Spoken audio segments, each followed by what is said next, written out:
अब बात करेंगे कंगना रनौत से जुड़ी हुई। कंगना रनौत के हिमाचल से मुंबई पहुंचने से पहले ही बवाल हो गया। बीएमसी ने उनके मुंबई स्थित ऑफिस में अवैध निर्माण को लेकर 24 घंटे में दूसरा नोटिस भेजा और इसके बाद ही बीएमसी की एक टीम जेसीबी मशीन, क्रेन, हथौड़े लेकर पहुंच गई और ऑफिस में जमकर तोड़फोड़ की गई।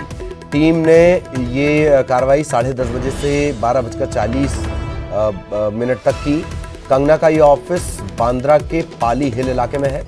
48 करोड़ रुपए इसे बनवाने पर खर्च हुए हैं। यहाँ उनके प्रोडक्शन हाउस मणिकर्णिका फिल्म्स का ये दफ्तर भी है। एक्ट्रेस ने बीएमसी की इस कार्रवाई के खिलाफ बॉम्बे हाईकोर्ट में अपील की और इसके बाद कोर्ट ने सुनवाई की और रोक भी लगा दी गई है। बीएमसी से इस मामले में जवाब दाखिल करने को कहा गया है और गुरुवार दोपहर 3 बजे भी इस पर सुनवाई होनी है। और ये तस्वीरें हम आपको दिखा रहे हैं। मुंबई पहुंच चुकी हैं कंगना रनौत और जैसे कि हमने शुरुआत में ही आपको बताया था दोपहर बाद वो यहाँ पर पहुँचेंगी। तो अब कंगना रनौत मुंबई पहुँच चुकी हैं, क्योंकि उन्होंने कहा था कि वो 9 तारीख को फला तारीख को आएंगी और जिसमें वीआईपी गेट से कंगना बाहर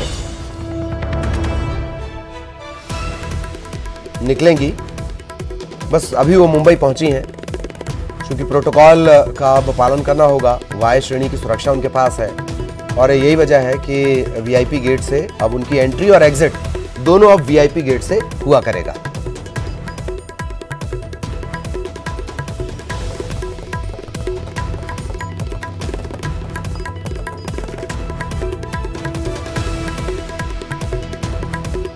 तो कंगना रनौत मुंबई पहुंच चुकी हैं।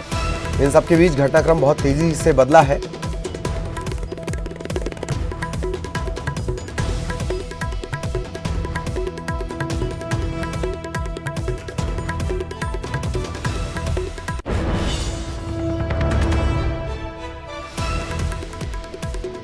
और सहयोगी अमित इस वक्त हमारे साथ जुड़े हुए हैं। ये तख्तियां भी आपको नजर आ रही होंगी। प्रदर्शन की भी तैयारी है।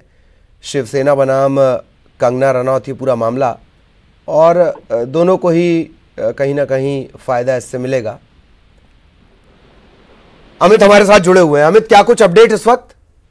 देखिए, फ्लाइट कंगना की एयरपोर्ट पे लैंड कर चुकी है। वो अंदर है। बाहर शिवसेना के कार्यकर्ता हाथों में काले झंडे लेकर जो है कंगना रनावत के खिलाफ प्रोटेस्ट कर रहे हैं और ये कह रहे हैं कि मुंबई से मत उतरो, मुंबई से बाहर चले जाओ।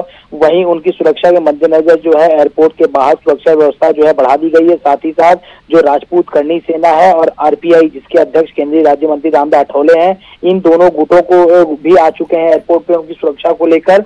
तो इस समय जो है शिवसेना वर्सेस आरपीआई जो है चल रहा है। वहां पर दोनों गुट आमने सामने आ चुके हैं और साफ तौर पर उनका ये कहना है, जिस तरह से मुंबई को लेके, महाराष्ट्र को लेके, मुंबई पुलिस को लेके कंगना का बयान सामने आया है, तो जो मुंबई या महाराष्ट्र को मानती ही नहीं है उसे मुंबई में रहने का कोई अधिकार नहीं है। और वो मुंबई लैंड कर चुकी हैं और सुरक्षा व्यवस्था को देखते हुए अभी उन्हें जो है एयरपोर्ट से बाहर नहीं लाया गया, क्योंकि बाहर कार्यकर्ताओं का भारी जमावड़ा है और हाथों में पोस्टर और हाथों में जो है काले झंडे लेकर जो है बयानबाजी चल रही है, नारेबाजी शिवसेना द्वारा चल रही है।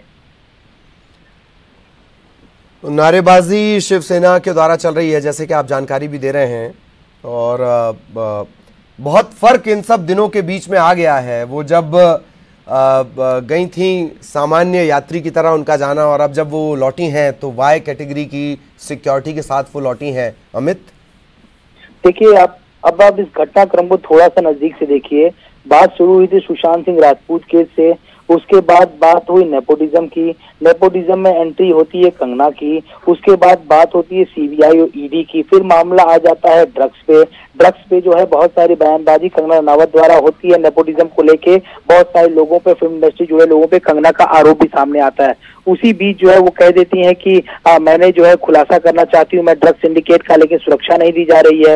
मुंबई पुलिस से उन्हें भरोसा नहीं है, महाराष्ट्र सरकार भरोसा नहीं है। अब जैसे उन्होंने ये कहा, इस पूरे मामले ने तूल दे दिया। आज आप देखिए कि रिया चक्रवर्ती की बेल पे सुनवाई होनी है, लेकिन वो चीजें खबर नहीं दी जा रही है। खबर अब पूरी तरीके से मुड़ चुकी है कंगना रनावत पे।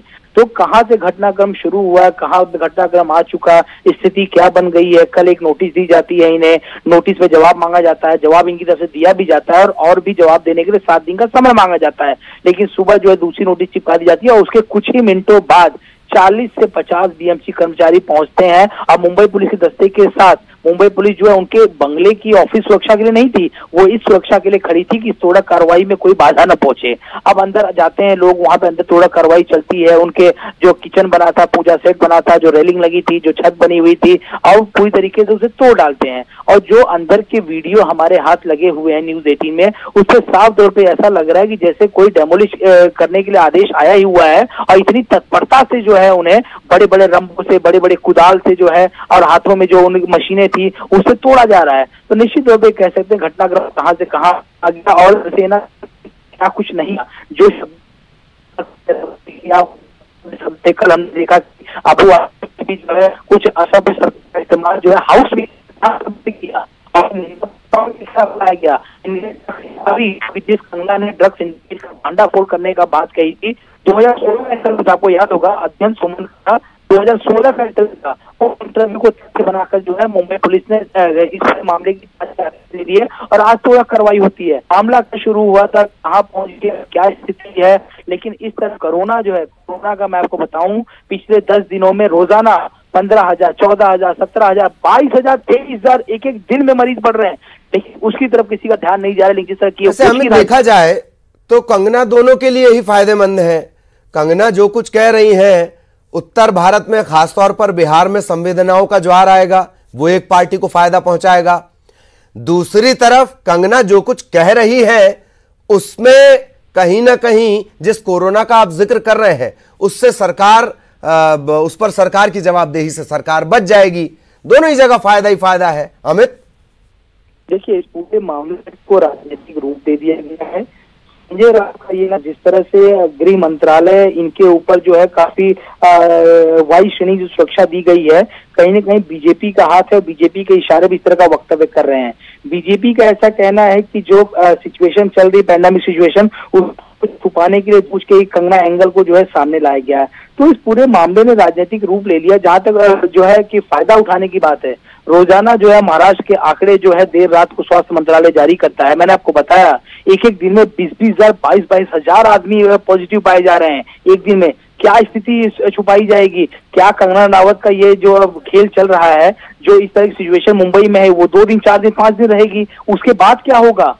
कोरोना से मुंबई करों को बचाना, महाराष्ट्र करों को बचाना, ये पहली प्राथमिकता राज्य सरकार होनी चाहिए। लेकिन राज्य सरकार उलझ चुकी है कंगना के उसमें। और कंगना ने भी, जब हमने एनसीबी ने से सवाल पूछा था नारकोटिक कंट्रोल ब्यूरो से कि अगर कंगना रनावत के पास कोई जानकारी है तो क्या आप उनसे पूछताछ करेंगे, तो एनसीबी ने हमें ये जवाब दिया था अगर जानकारी है तो शेयर करें, और शेयर करें तो हम जो है इस पर कार्रवाई करेंगे। लेकिन शेयर करना तो दूर की बात है, इस पूरे मामले ने राजनीतिक रूप ले लिया। आज स्थिति ये हो गई कि मुंबई करो सुरक्षा छोड़ के एयरपोर्ट पे सुरक्षा लगानी पड़ रही है, घर पे सुरक्षा लगानी पड़ रही है, ऑफिस में सुरक्षा लगानी पड़ रही है, घर में घुसकर जो है तोड़फोड़ की जाती है, ऑफिस में घुसकर तोड़फोड़ की जा रही है। तो परिस्थितियां बहुत खराब हो चुकी हैं, और राजनीतिक स्तर जो है वो लगातार गिरता हुआ नजर आ रहा है। और इन सब में मुझे मुंबई कर मरता हुआ नजर आ रहा है। एक बड़े अचरज और विरोधाभास देखिए अमित, कितना यह दिलचस्प है कि जिस सक्रियता से बीएमसी मुंबई में काम कर रहा है, उतनी ही सक्रियता से मध्य प्रदेश का संपदा विभाग पुराने मंत्रियों को उनके बंगलों से निकालने के लिए कार्रवाई कर रहा है। लेकिन यहां के जो वर्तमान बीजेपी के मंत्री हैं वो कह रहे हैं कि मुंबई की कार्रवाई बदले की भावना की है।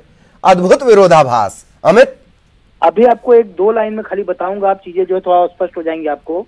आरटीआई कार्यकर्ता है शकील अहमद, उन्होंने एक आरटीआई डाली और ये कहा कि 1 मार्च 2016 से 8 जुलाई 2019 तक 94,851 94,851 शिकायतें जो हैं अनधिकृत निर्माण को लेकर मनपा को दी गई। अब इस 94,851 में से सिर्फ 5,461 पे कार्रवाई की गई। तो जितनी तत्परता से जो है यह कंगना रनावत के ऑफिस पे कार्रवाई की गई, उतनी तत्परता से अगर जो बचे हुए 89-90 हजार जो केसेस है अगर उस पे कार्रवाई की होती तो आज यहाँ पे अनधिकृत निर्माण कार्य होता ही नहीं। तो इससे आप समझ सकते हैं कि एशिया की सबसे बड़ी महानगर पालिका मुंबई महानगर पालिका, जिसका बजट 30,000 करोड़ से ज्यादा है, जो किसी भी एक राज्य के बजट से ज्यादा माना जाता है, सही कह रहे हैं, कार्रवाई है। और शायद वहां की सियासी ताकत भी इसी बीएमसी के इर्द गिर्द सिमटी रहती है, वो नजर आता है, चुनाव में नजर आता है। बहुत बहुत शुक्रिया, आप हमारे साथ बने रहिएगा और लगातार इस पूरे घटनाक्रम पर नजर बनी हुई है। एक छोटे से ब्रेक के लिए रुक रहे हैं।